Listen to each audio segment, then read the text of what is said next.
Hello, I'm Dr. Rosie Kuhn, and this video series is called I Want to Be a Better Coach. I've been a coach for over 20 years, and then before that, I was a marriage and family therapist.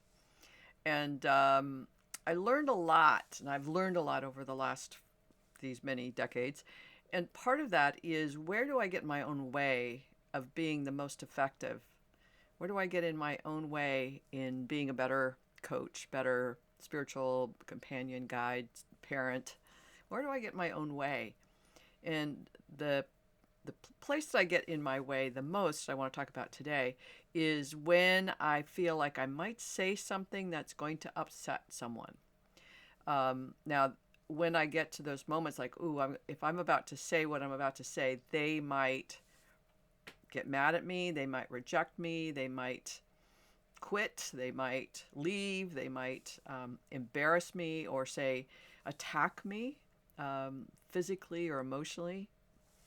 And so all of that gets in the way, perhaps, of me knowing what my truth is. A lot of times, for many of us growing up in dysfunctional families, we didn't even know what our truth was. I didn't know, and a lot of families were not allowed to know what we think, feel, need, or want. Like, what do I really think?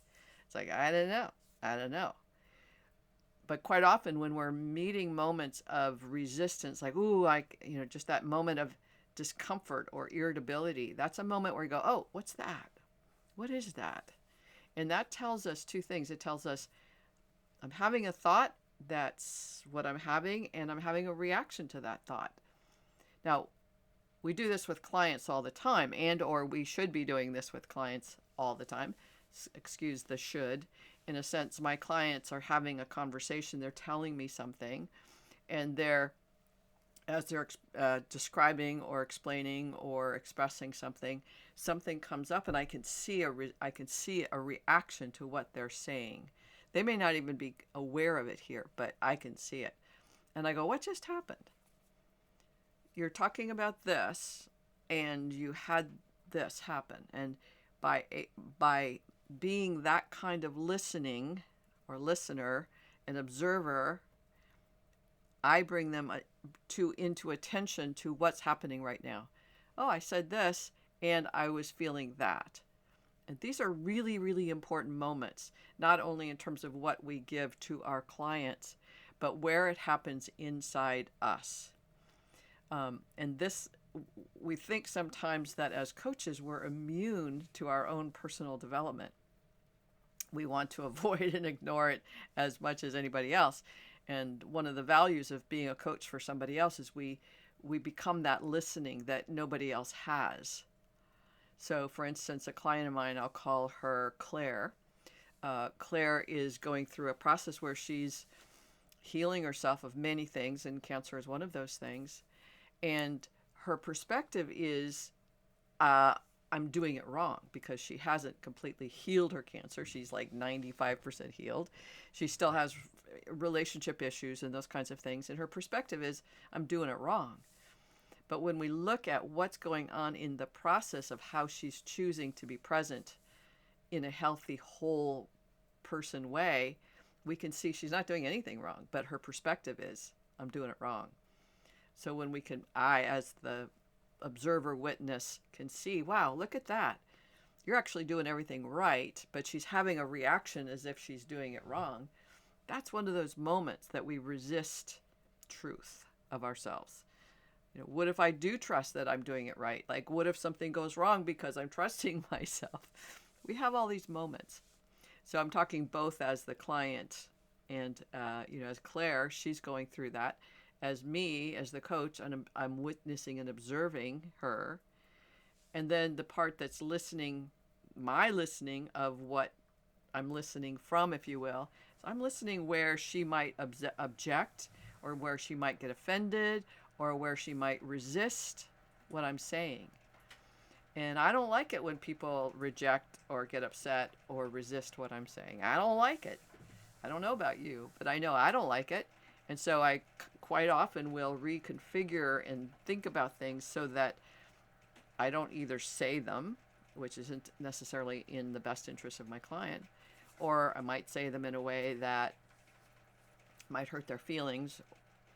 But what I'm really after is coming into a place where can I share my perspective, personally perhaps, or as professionally, or my orientation, or what I'm observing with my client. How can I share that in a way that is honoring of them and honoring of myself?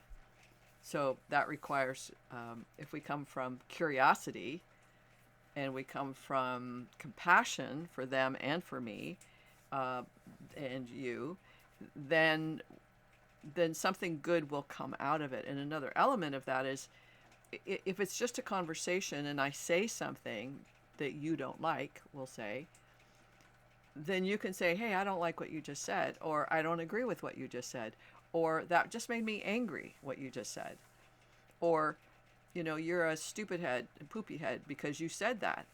Like, all of those things are responses that could be given, and it's just a conversation. It's not like, okay, that makes me wrong or bad or ineffective or a failure. It just means, oh, I said something and you're having a response to it.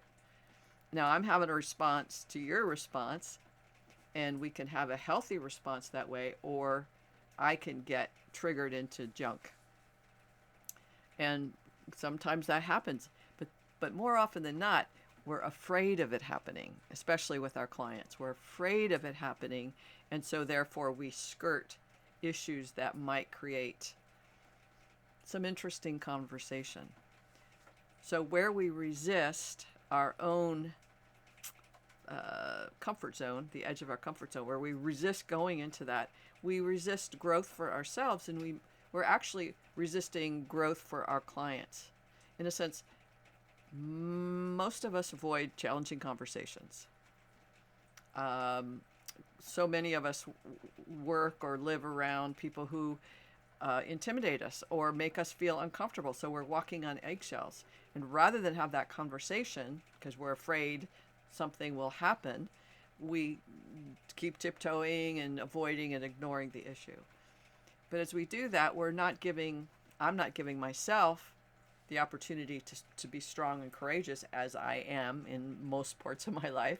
And I'm not giving the other person the ability to respond in an adult way, as opposed to a triggered, reactive, non-adult way, mature way. So when we can look at that and go, where am I avoiding or distracting, or where am I allowing other people or circumstances to influence how I be me? This is an important conversation. We want that for our clients, and we want that for ourselves. The more we can do it for ourselves, the more we can do it for our clients. Every one of us, this is a big statement, every one of us who wants our highest truth, or wants our heart's desire, we're in a process towards getting that. And there's a point where it gets difficult and there's resistance, like, I can't move through this. There's something wrong with me, as we potentially usually say. There's usually something wrong with me, it, or them. But at that point of resistance, there's a conversation. There's something wrong. So for me as a coach to go, okay, there's something wrong with me that I can't have a conversation with someone, with my client, or I can't, in a sense, confront them on this issue, that's where I'm going to be debilitating to myself and other people. I actually love working with people who have cancer. I know. I don't know. But one of the things I love about that is because most of people feel like they're a victim. They have a conversation about being a victim or being bullied by this cancer, or by the organizations and the situations that I'm part of because I have this conversation. So we feel powerless and helpless and hopeless. Now, quite often that conversation is very difficult to have with people, because in a sense, how is this cancer or whatever disease we're with, this physical disease, how is this a teacher for me? And usually we feel like, quite often people will go, oh, you're making me feel guilty because I have cancer. And it's like, no, it's not that conversation. But that reactiveness oh, you're making me feel guilty. You're making me feel guilty. It's like, that's not my intention. That's the reaction I'm getting. And it's a conversation that I'm open to having. So most of us, we don't want to have that conversation because we don't want to make people feel guilty about that, or about their marriage, or about whatever they're in right now. It's talking about cancer. Because it feels confrontative. But if we're curious, if we go with compassion and curiosity, in terms of what do you want? You have this cancer. What is it you want? And most of us want to be in control of the cancer. We want to control it and obliterate it and have it go away so that and I want it done now. I'm not patient. I don't want it now. Make it go away now. And if I can't, that means there's something wrong with me. And now I feel guilty and shame because there's something wrong with me. This conversation is going all over the place, and I hope you can follow, because it's really important. It's what each of us, every single human being, is with.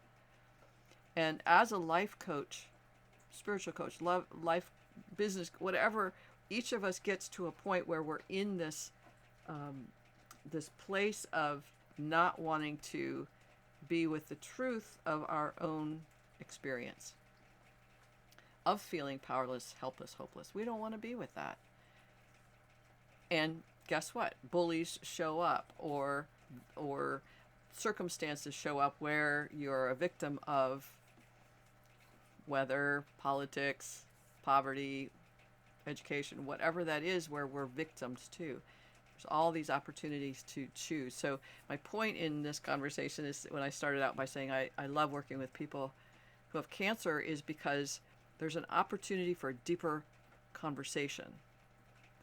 And if I can stay in this place of open conversation, in compassion, and incrementally address elements of this relationship people are having with their cancer, we can draw out some very interesting dynamics that most people aren't even aware of. And I've had many clients who have come to that awareness, like, wow, I never saw my cancer that way. And I see my mother that way, and I see my ex-husband that way, and I see my bosses that way. Wow, I never saw the picture that this is just one aspect. The ability to be in the conversation that may seem confronting, and you go, ooh, I don't know how to talk about this, by staying in curiosity and compassion, like, wow, this is really scary for you, I bet.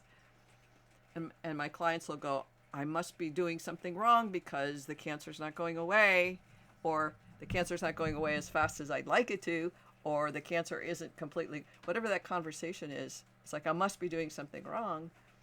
I want to have that conversation. Like, what is it about this that has you think you're doing something wrong, when you're an amazing human being and very, very competent in every aspect of your life? What makes you think you're doing something wrong? It can be a confrontative conversation, but a confrontation, in a sense, if you will, is just an opportunity for people to go, wait, I don't like what you just said. And you go, I'm glad to hear that. Now you're telling me something about yourself you may not have ever expressed. I don't like how you're saying that, or I don't like what you're saying, or I don't like how it feels to be me right now. It's like, I'm so glad to hear you say that. My ability to be with that is what's going to make a difference for my clients. If they say, I don't like what you just said, and I go, okay, I get it. What part of that is it you're uncomfortable with? What part of it is it you don't like? And just ask them questions. What don't you like about what I just said? And they go, I don't like that you said that because now I feel guilty. It's like, okay, great. So what did you hear me say that made you feel guilty? So I'm asking questions that ignite their process of listening and hearing and articulating. What is it you heard that brought you to that feeling of guilt, that made you react? What was that? And they can say, when you said this, I felt that. I go, excellent, thank you. And I say thank you a lot to my clients when they articulate the truth of their experience. There's no right or wrong. It's just, here's what you said, here's what went in here, and here's what's coming out here. It's like, excellent. Those are muscles so many of us don't have, especially coaches, when in our personal life, but also in our professional life. We're not being conscious about how we're listening and how we're perhaps getting triggered by our own orientation. They might not like me. They might reject me. They might quit. They might fire me. They might attack me emotionally. All these things that we may be wanting to avoid. And in that avoidance, we're missing an opportunity to heal ourselves, but also be more fully present to our clients so that they can get what they need. With Claire, we had some really great conversation, and it's not like I'm confronting, but I don't back down from my perspective and my curiosity. What's going on with that? And she talked about, and I'm changing scenarios. Her name isn't Claire. Scenarios so that you get the sense of what's going on is in many parts of her life she's been bullied. And I go, does it feel like you're being bullied by this cancer? It's like, wow, I never thought of it like that. And so by asking some confrontative questions, it could open up your client to something that they never occurred before. And she just lit up, and she was in a much more empowered position with herself. Like, wow, I never saw that. I can see how I can do this different. And we talked about how she wants to have conversations with people who are bullying her, not as an attack, to attack them and tell them they're terrible, horrible people, but she wants to address them from this self-honoring place and honoring them, which is, for me, what we need to do with our cancers or our diseases, is to say, hey, you're here and I'm having a relationship with you from here. I'm going to shift that relationship because I don't want to be bullied anymore. So I'm not going to let myself be bullied anymore. And Claire was saying, hey, I let myself be bullied by these people because I don't want, and then fill in the blank. And so when she could see she's allowing herself to be bullied by this cancer, she's like, wow, and her mind was blown with how she's allowing and how her orientation in the world has created just another bully, so that she could get a lesson of like, how I don't want to be a bully anymore. I don't want to walk on eggshells. I don't want to always be in trepidation about what this cancer is going to do, if it's going to come back or not. It's like any bully, right? Or any stalker. It's like, I don't want to do this because I'm getting stalked. I don't want to get stalked anymore. So we just we live this way. We do this as coaches too. That's my whole point here, is how might you be doing that in your own conversations with your clients or with your friends or partners or children? Where or how maybe are you like stepping away from expressing a truth that feels really scary? It feels almost like a survival, like it's dangerous. I had an experience today even that I shared something with some community that I'm with, and I go, hey, here's what's showing up for me. How is it for you? And after I sent it, pushed send, I was in panic. I felt this panic come over me, and I go, what? Why are you feeling this way? You're, a mature, well-developed person. And it's like, that panic is a very small, afraid part of me. It's not my adult self that's acting. It's another part of me that is expressing, this is scary and it feels dangerous. And when we can honor that in ourselves to go, that feels scary and dangerous, we can be more compassionate for our clients. And if this is something that, again, I say this over and over again, if this is a place that gets in the way of you personally or professionally, you might want to seek out coaching so that you can work through or get a different perspective on how you're being with that, so that you're not resistant to those conversations that can be or feel confronting. quite often with clients, I'll say, okay, I'm about to say something that might seem confronting, but really I'm just curious. Okay. And I go, you get that I'm not trying to, I'm just sort of asking or getting like, what's really going on here for you? And when I can phrase it that way, like, I'm curious about this. It might seem confronting, but I'm curious about this and genuinely curious. They receive it differently, as opposed to me, them feeling confronted and or attacked, and their resistance goes up. But I may ask the question, the resistance goes up, and I'll go, what just happened?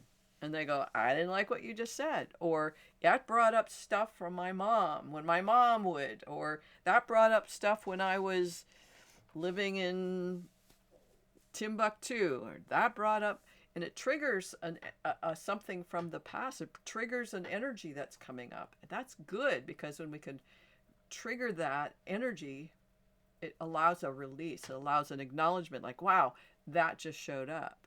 Wow, that was like the past. Wow, that's a parallel, like I've been all over the place. So when we can ask a question and be curious, genuinely curious, that's a good thing. And because I've been coached, because I've been in therapy, I know what it takes to gently be held in compassion, to say, this might be scary to be with, but let's kind of look at this. And as we look at it, it becomes less scary, basically. Because I'm handling it from, this isn't scary. This is just a lesson. This is just you being you, learning how to do something that you really want to learn. You really want a life that fulfills your heart's desire. The way you're living it isn't working. Let's look at what is in the way there. What is that? What's the resistance? We can't, and generally speaking, we can't go directly into the resistance, because we're going to just meet more resistance. In therapy, in massage therapy, someone I worked with a long time ago, I would say, this shoulder is all tight. And what they would do is they'd start working on my opposite hip. It's like, what are you doing down there? This is where it hurts. This is where, you know what I'm saying? It hurts over here. My screen is backwards, so that's why it hurts over here, and you're working down here. Like, that doesn't make sense to me. But he's working in a place that is also holding the resistance, because where it hurts one way, where it is one place, it affects everything.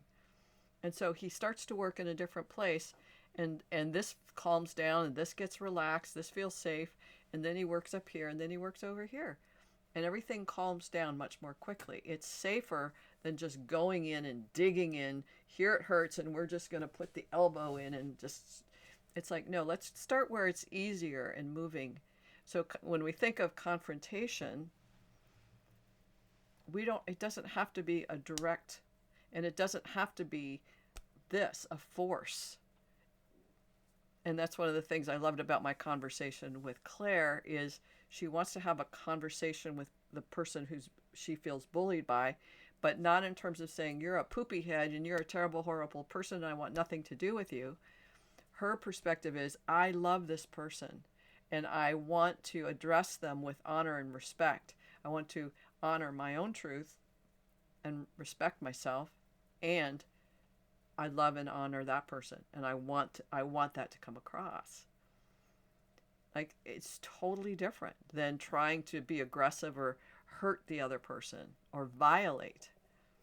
So my job as a coach is continually coming into this, like, this might be scary, this might feel hurtful, this might feel painful, this may be something you don't want to look at, but let's kind of look at it for a second. My cat wants to come in. Hang on one second. Hey, bud.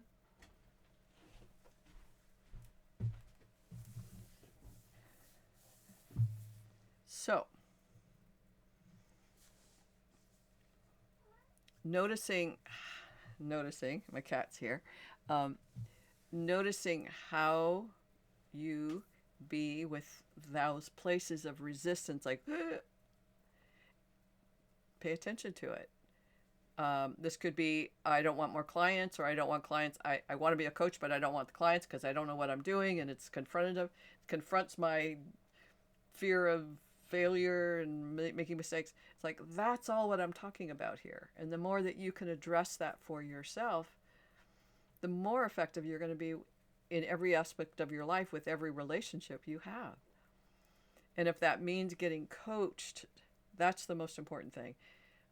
The people that are coaches that work with me, they're just so excited about what's showing up in their practices because of what's going on for them personally. They're growing themselves personally, and what's showing up in their practice is for them just phenomenal. You don't have to work with me, but that's available. As is, I have a coaching group that we meet, they're coaches, and we meet every other week pretty much to talk about what shows up in our sessions, what shows up in our relationship with our clients and our practice. So if you're looking for potential support in a community, that's a really cool thing. I've got plenty of blogs and I've got plenty of videos on YouTube, so check those out. That might be helpful. But generally, we all have to meet our resistance to these places that are scary within ourselves. But inevitably will support health and well-being in you and in those people that you serve. Let me see if there's anything else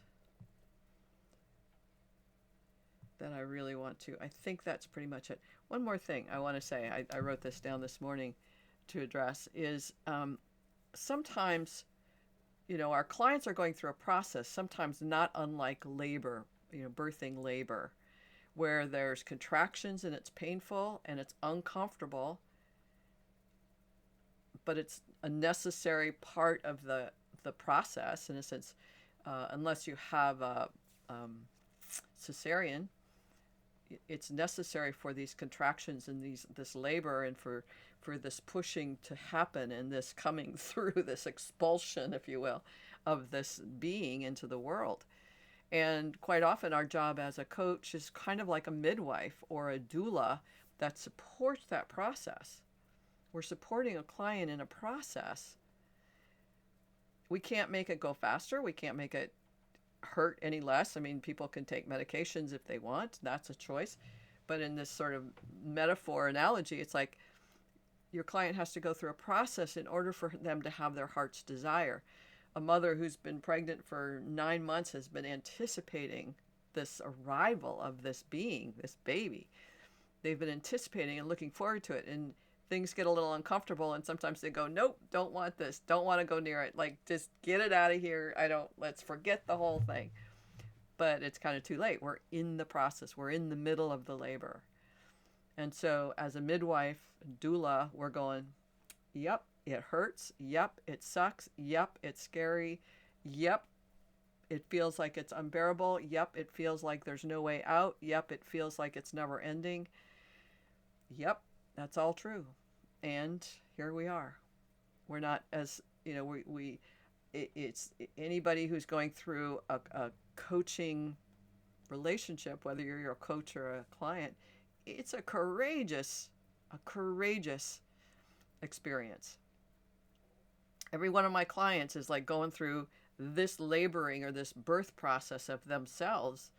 And my job is to go, yep, and you're amazing. You're so courageous to look at this differently today. So if you think of yourself as a midwife or a doula, bringing new life into the world and supporting this process with this individual, it's just an extraordinary event. The whole thing, the whole process. So consider that. As always, if you find value in this, please give me a thumbs up. I would love to hear any comments that you have or questions. I have a form down in the description below where you can offer your challenges or questions that you have about wanting to be a better coach, or where you get stuck or trapped or challenged. And I'm happy to have that conversation through these videos and however else I can support you. As well, I've written 14 books, and I've got, like I said, coaching individually or with groups, whatever you need, trainings, it's all here.